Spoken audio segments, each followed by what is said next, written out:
ఆదిరెడ్డి శ్రీనివాస్ అని నేను సభ్యునిగా ఎన్నికైనందున శాసనం ద్వారా నిర్మితమైన భారత రాజ్యాంగం పట్ల నిజమైన విశ్వాసం, విధేయత చూపుతానని, భారతదేశ సార్వభౌమాధికారాన్ని, సమగ్రతను కాపాడుతానని, నేను స్వీకరించబోయే కర్తవ్యాన్ని శ్రద్ధాశక్తులతో నిర్వహిస్తానని దైవ సాక్షిగా ప్రమాణం చేస్తున్నాను.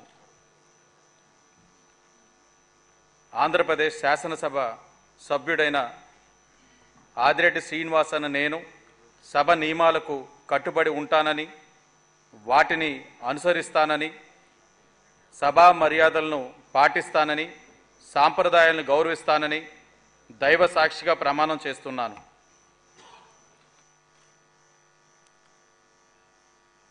శ్రీ శ్రీనివాస్ బోలిశెట్టి.